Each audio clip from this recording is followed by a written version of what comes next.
Good morning students. हमने आपको cell और इंटरनल रेजिस्टेंस पिछली क्लास में पढ़ाया था और इसके कुछ न्यूमेरिकल्स भी करा दिए थे। कुछ आप प्रैक्टिस करिए और मैं आपको बता रहा हूँ आगे मैं आपका अगला टॉपिक कॉम्बिनेशन ऑफ सेल्स करा रहा हूँ। क्या करा रहा हूँ भाई? Combination of cells. Combination of cells के अंदर सबसे पहले सीरीज ग्रुपिंग कराएंगे, उसके बाद पैरेलल ग्रुपिंग और उसके बाद मिक्स ग्रुपिंग। देखिए, कॉम्बिनेशन ऑफ सेल बहुत इंपॉर्टेंट टॉपिक है भाई। सबसे पहले मैं आपको सीरीज ग्रुपिंग के बारे में बताता हूँ। सीरीज ग्रुपिंग क्या होता है? जब हम सेल्स का कनेक्शन करते हैं तो मैं आपको ये बताना चाहता हूँ कि जब एक सेल का नेगेटिव टर्मिनल दूसरे सेल के पॉजिटिव टर्मिनल के साथ कनेक्ट हो जाए, मीन्स हम ये कहेंगे when negative terminal of a cell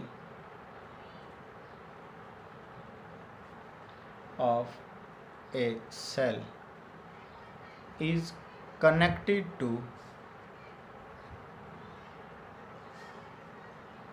positive terminal of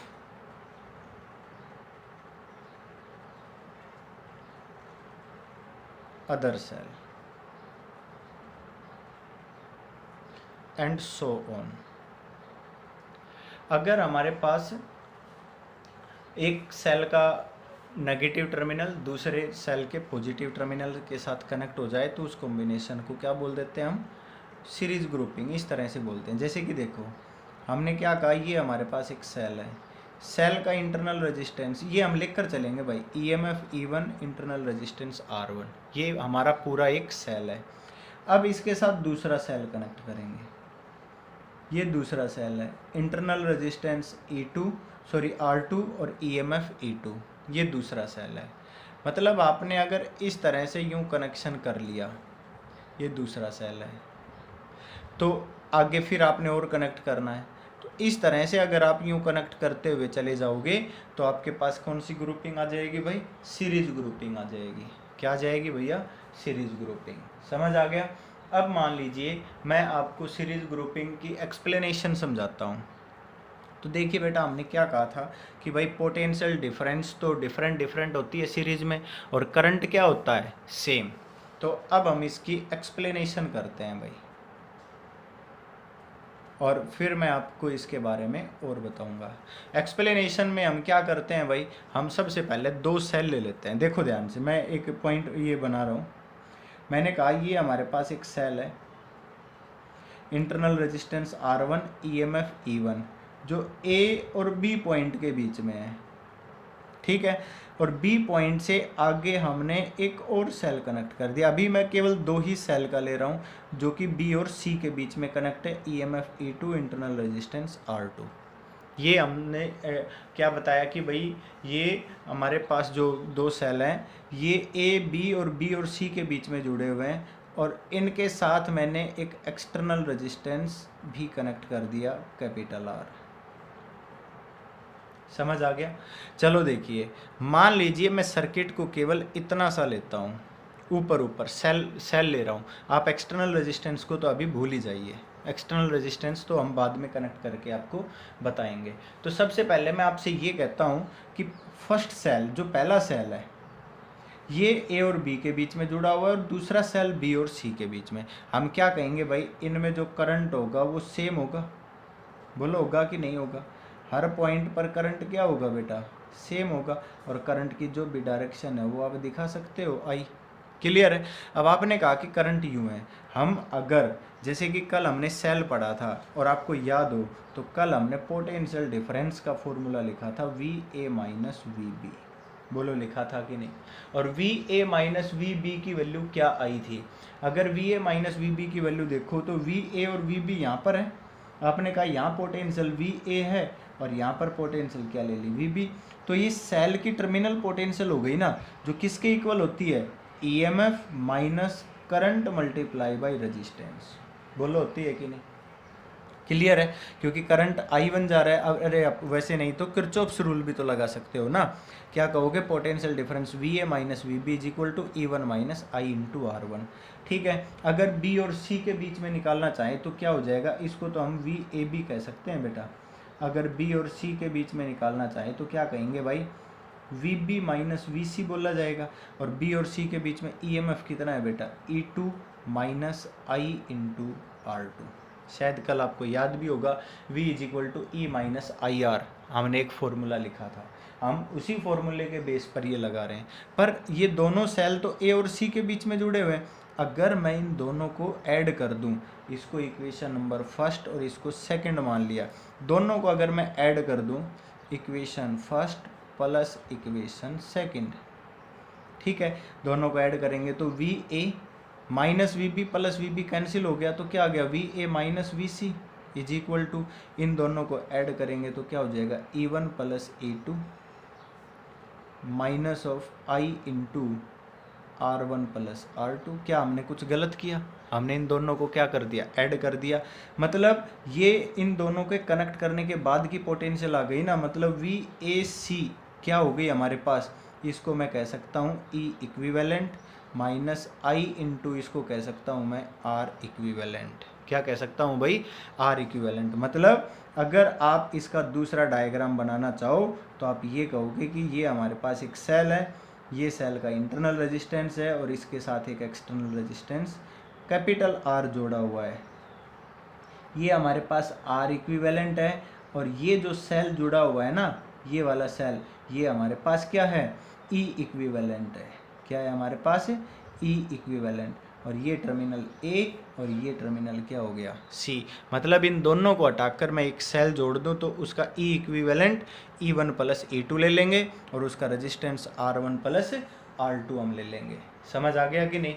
इसी तरह से मान लीजिए आप ये कहते हो कि अगर हम n नंबर ऑफ सेल्स जोड़ दें सीरीज के अंदर, अगर हम क्या कर दें भाई, n नंबर ऑफ सेल्स जोड़ दें, if n number of cells are connected in series,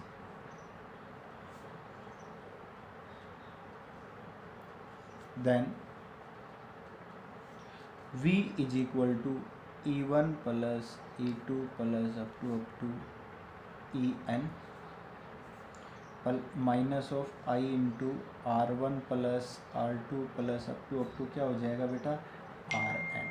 समझ आ गया। अगर n नंबर ऑफ कनेक्शन किए तो क्या हो जाएगा बेटा, यहाँ से V इज इक्वल टू, ये तो E इक्विवेलेंट हो गया माइनस ये क्या हो जाएगा, R इक्विवेलेंट। ये हमारे पास टर्मिनल पोटेंशियल डिफरेंस आ गई। मतलब जितने भी सेल्स आपने कनेक्ट किए हैं उनके बीच की पोटेंशियल डिफरेंस आ गई। मेरी बात समझ आ गई सभी को।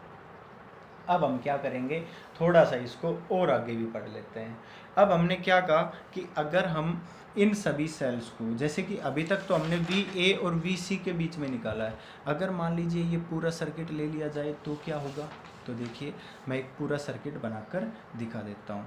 और यहाँ पर जो मैंने एक ये जो पॉइंट लिया है, अब की बार मैं इस पॉइंट को सेकंड पॉइंट ले लेता हूँ और मैं लिखता हूँ if n number of cells of same EMF E and same internal resistance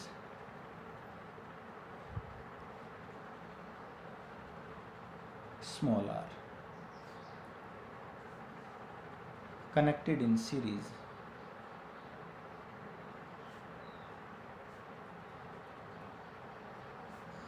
with an external resistance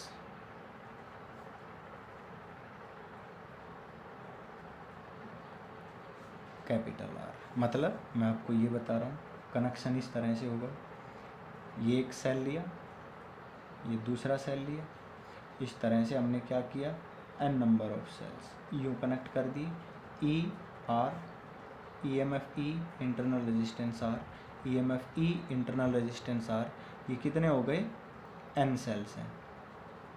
हमने इनको किसके साथ कनेक्ट कर दिया भाई, एक एक्सटर्नल रेजिस्टेंस कैपिटल आर के साथ कनेक्ट कर दिया। समझ आ गया? तो अब मैं आपको ये बताना चाह रहा हूँ कि एक टर्मिनल ए हो गया, दूसरा टर्मिनल बी हो गया।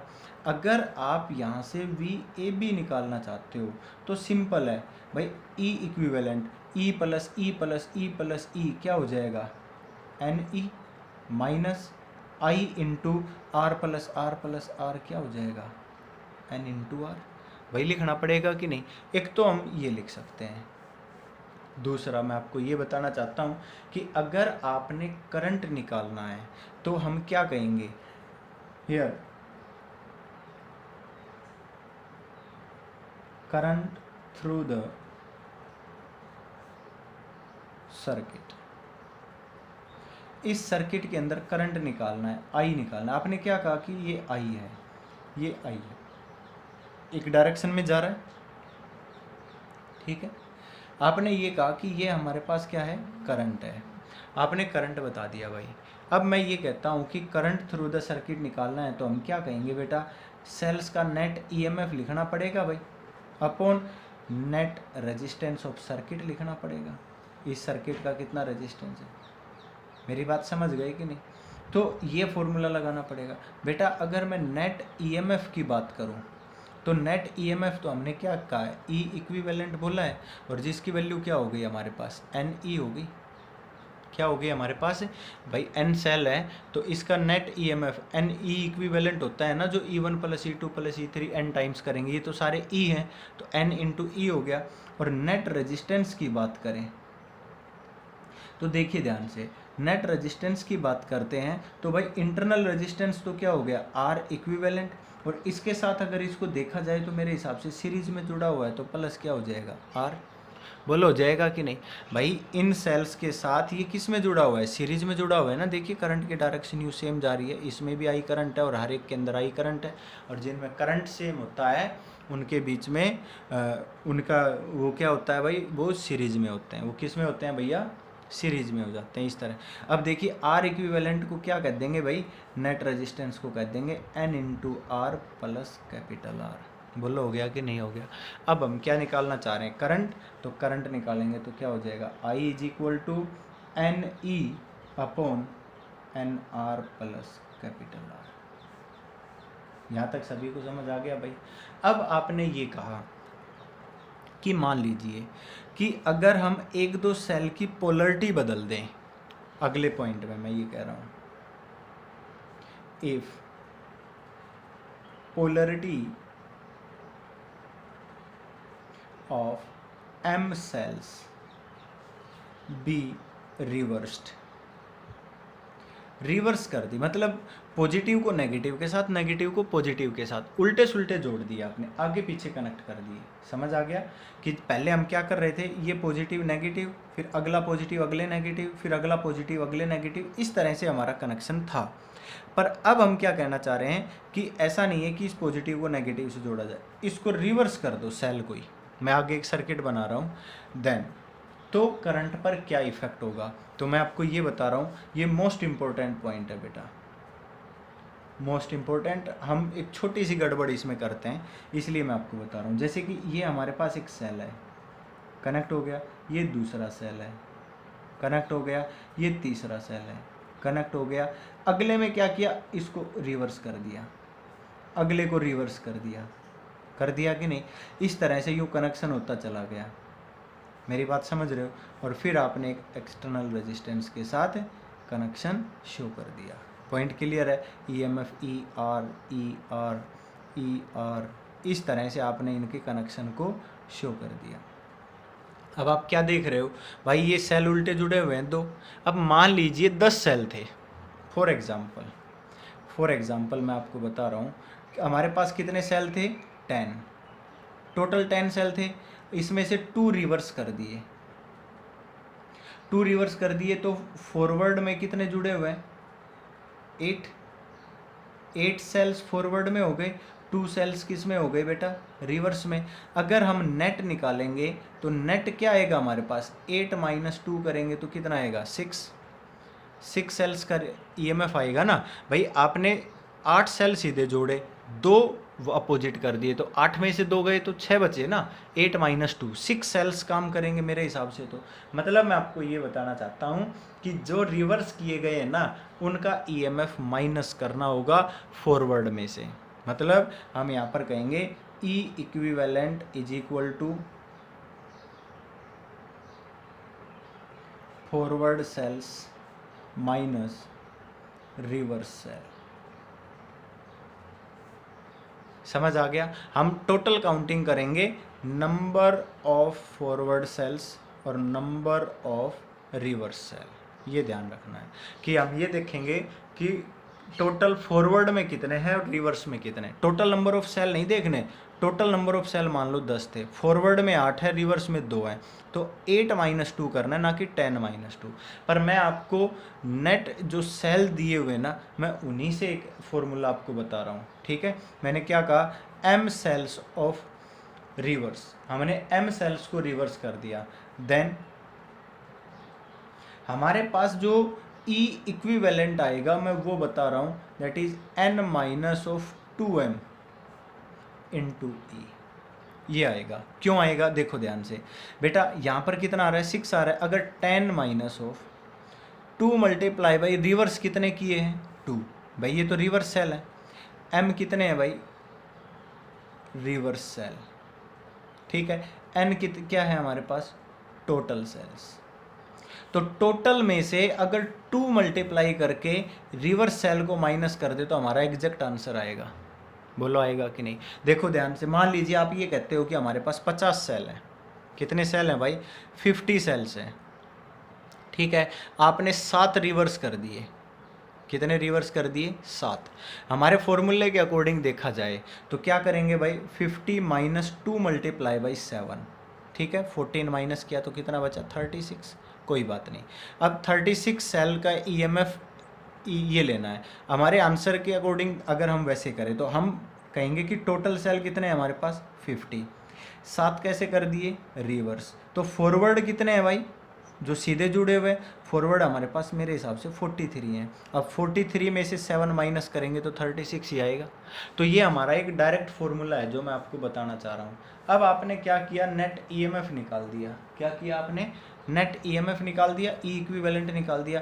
भाई सीधी सी बात है, आप सेल को रिवर्स जोड़ो या सीधे जोड़ो, रेजिस्टेंस पर कोई इफेक्ट नहीं होगा। तो हम क्या कहेंगे, total resistance,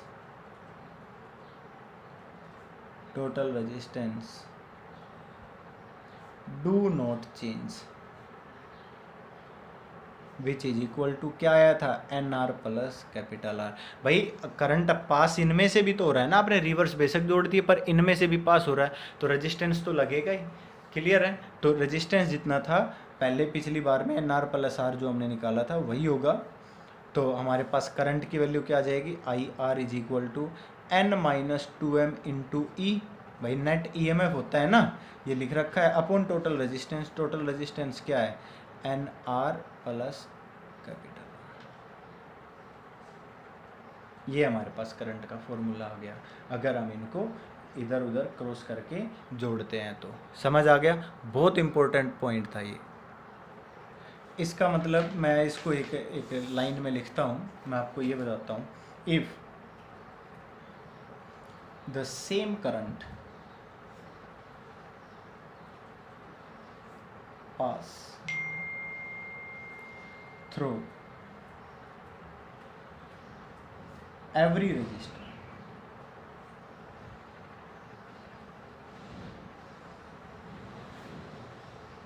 in a given branch, अगर किसी ब्रांच के अंदर जो दी हुई ब्रांच है उसमें सेम करंट पास हो रहा है थ्रू एवरी रजिस्टर इन ए गिवन ब्रांच, ठीक है, irrespective the presence of source in the branch, irrespective of the presence of sources in that branch, the resistors are in series, the resistance are in series। ये याद रखना है। Current same pass हो रहा है, उस ब्रांच में हमने उस सोर्स को नहीं देखना है, पर हमने ये देखना है कि अगर करंट सेम पास हो रहा है तो जितने भी रजिस्टर्स हैं वो किस में लिए जाएंगे, सीरीज में लिए जाएंगे। एवन दो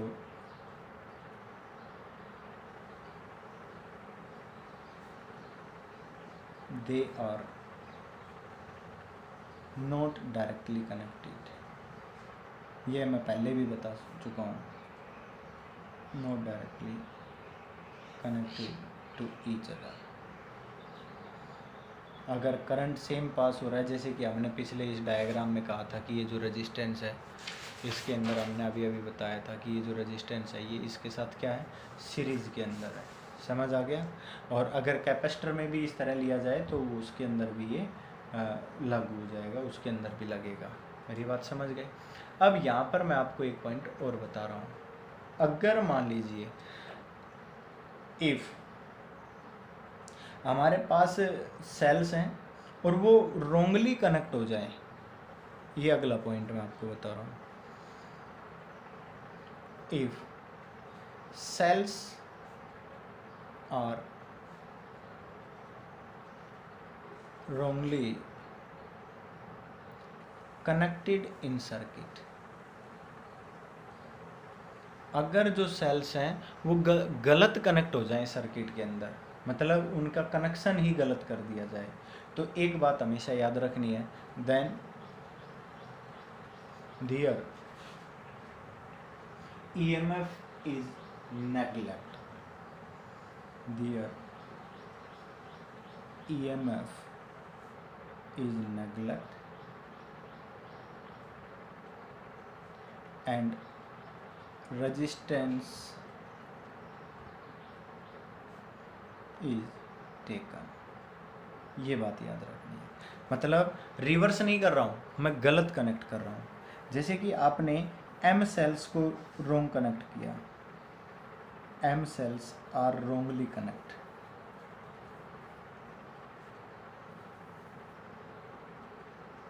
ठीक है। तो आपने जो करंट निकालना है तो नेट EMF निकालोगे तो N सेल थे, N में से M माइनस कर देंगे इनटू E। हमने रिवर्स में तो 2M माइनस किया था, पर अगर गलत कनेक्शन किया तो जितने सेल्स का गलत कनेक्शन है उन्हीं का EMF माइनस करना पड़ेगा, पर रेजिस्टेंस माइनस नहीं होगा। समझ आ गया। ये पॉइंट मैंने आपसे बताया है, ठीक है भाई। तो ये हमने सीरीज कनेक्शन के कुछ पॉइंट बताए, एक दो शायद अगर हम कोशिश करें तो न्यूमेरिकल कर सकते हैं, ठीक है भाई। तो एक न्यूमेरिकल हम ले लेते हैं सीरीज से। वैसे सीरीज के कोई खास न्यूमेरिकल्स नहीं है, मैं सोच रहा हूँ कि पहले पैरेलल भी कर लें और फिर एक साथ ही कर लें, पर मैं आपको एक क्वेश्चन बता रहा हूँ, क्वेश्चन ले लेता हूँ, ठीक है। ये देखिए मैं लिख देता हूँ यहाँ पर। मैंने क्या कहा, N identical sales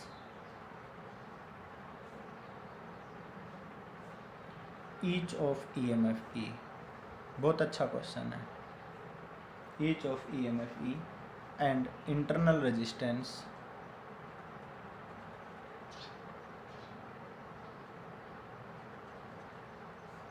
smaller are joint.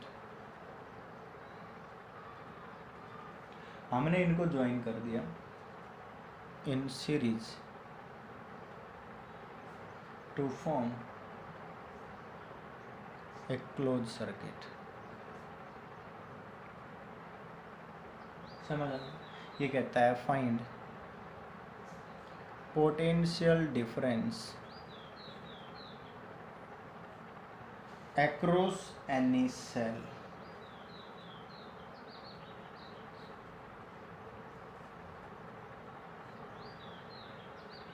किसी एक सेल के बीच में पोटेंशियल डिफरेंस बताइए।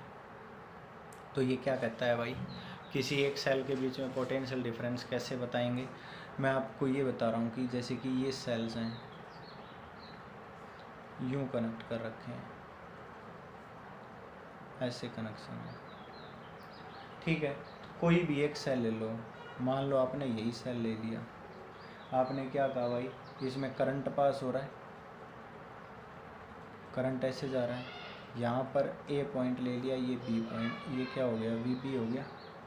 अब आप क्या कहोगे भाई, अगर मान लीजिए यहाँ पर केवल और केवल सेल कनेक्ट है, only and only cells connect है, यू कनेक्ट, ठीक है, केवल cell connect, external resistance connect नहीं है, तो हम क्या कहेंगे भाई इसमें कंप्लीट सर्किट में जो करंट पास होगा वो सेम होगा, और करंट की वैल्यू क्या हो जाएगी, net EMF upon net resistance. तो एन ई आर बोलो होगा कि नहीं, एन से एन कैंसिल हो गया, तो क्या हो जाएगा हमारे पास I is equal to E upon R. यहाँ तक क्लियर है। अब हमने क्या कहा कि भाई अगर हम इसमें पोटेंशियल डिफरेंस निकालेंगे तो V A minus V B करेंगे, क्या करेंगे ई माइनस आई आर लिखा जाएगा। अब हमने क्या कहा भाई V A minus V B is equal to E की वैल्यू ई रहेगी माइनस आई, हमने क्या निकाला बेटा E upon r multiply by क्या हो गया आर, आर से आर कैंसिल, तो ये क्या आ गया जीरो। मतलब जब तक आप इसमें कोई एक्सटर्नल रेजिस्टेंस कनेक्ट नहीं करोगे किसी भी सेल के टर्मिनल पोटेंशियल डिफरेंस नहीं आएगी। किसी भी सेल के अंदर टर्मिनल पोटेंशियल डिफरेंस उस केस में दिखाओगे जब आप एक्सटर्नल रेजिस्टेंस को कनेक्ट कर दोगे। ये मोस्ट इम्पोर्टेंट पॉइंट है, समझ आ गया।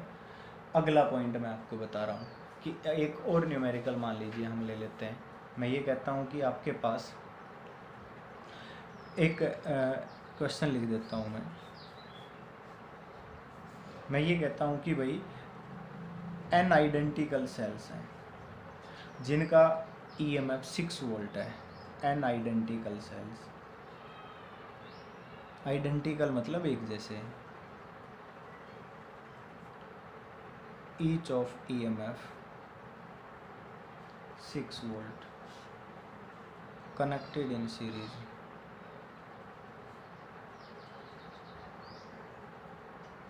ठीक है, with N,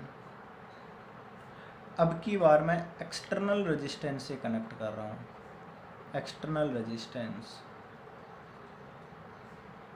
of 5 ohm carry a current 6 ampere, 10 ampere, 10 ampere ले लेते हैं, ठीक है। If two cells are wrongly connect, if two cells are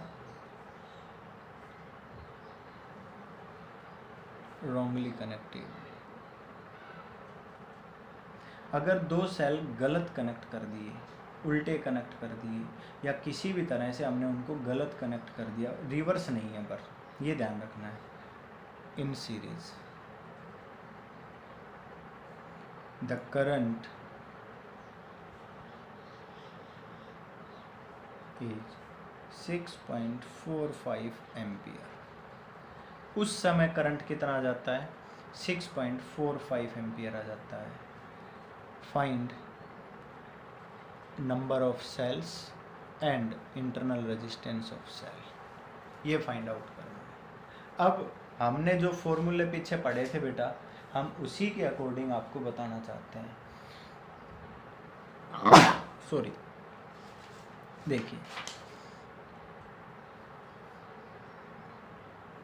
देखिए ध्यान से, मैंने क्या किया, सबसे पहले तो ई इक्विवेलेंट निकाला भाई। ई इक्विवेलेंट निकालेंगे तो क्या हो जाएगा, एन इंटू ई था भाई, एक सेल का EMF 6 वोल्ट है, तो क्या लिख दूँ इसको, 6n लिख दूँ, आ गया समझ में।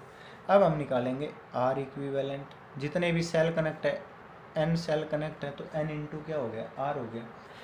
करंट का फॉर्मूला क्या पढ़ा था, नेट EMF मतलब r equivalent n E upon N R plus capital R, ये फॉर्मूला हमने पढ़ा था, पर ये फॉर्मूला अप्लाई कर देते हैं भाई। ई इक्विवेलेंट क्या है हमारे पास, 6n, ये क्या है एन आर प्लस, हमारे पास एक्सटर्नल रेजिस्टेंस कितना दिया हुआ है, कह रखा है 5 ohm, कैपिटल आर गिवन है 5 ohm, ठीक है, तो कितना लिख दिया 5, और उस समय करंट कितना बता रहा है, I इज इक्वल टू 10 एम्पियर, इज इक्वल टू 10। एक रिलेशन आ गया हमारे पास, कोई प्रॉब्लम है?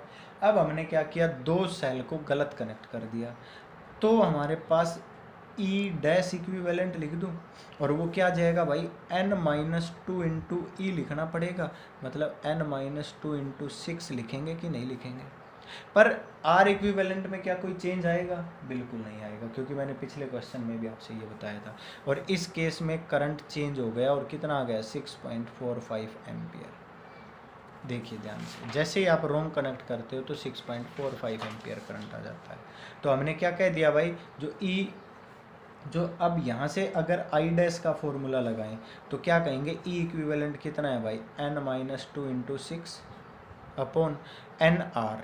एन क्या है हमारे पास, मालूम नहीं है, आर भी मालूम नहीं है, +5 इज इक्वल टू 6.45। बोलो हो गया कि नहीं? ये हमारे पास क्या आ गया भाई, दूसरा रिलेशन आ गया, दूसरी इक्वेशन आ गई। अब हमारे पास दो इक्वेशन है, दोनों को सोल्व करेंगे, क्योंकि हमारे पास दो ही तो वेरिएबल हैं, एक तो n है और एक r है। अगर हम इन दोनों का सॉल्यूशन करते हैं तो क्या आएगा, अगर फर्स्ट और सेकंड का सॉल्यूशन करेंगे तो यहाँ से आप वैल्यू निकाल लीजिए बेटा, क्रॉस मल्टीप्लाई करो, यहाँ से क्रॉस मल्टीप्लाई करो, फाइंड n एंड r। बस यही ट्रिक थी, आगे तो आप सॉल्यूशन खुद करेंगे। क्लियर है भाई? Thank you. अब मैं आपको बता रहा हूँ कि कल की क्लास में हम पैरेलल ग्रुपिंग ऑफ सेल्स पढ़ेंगे। आज हमने सीरीज पढ़ाया, तो सीरीज से रिलेटेड जितने भी क्वेश्चंस आपकी बुक में दिए हुए हैं ये सब आप पढ़ेंगे। Thank you.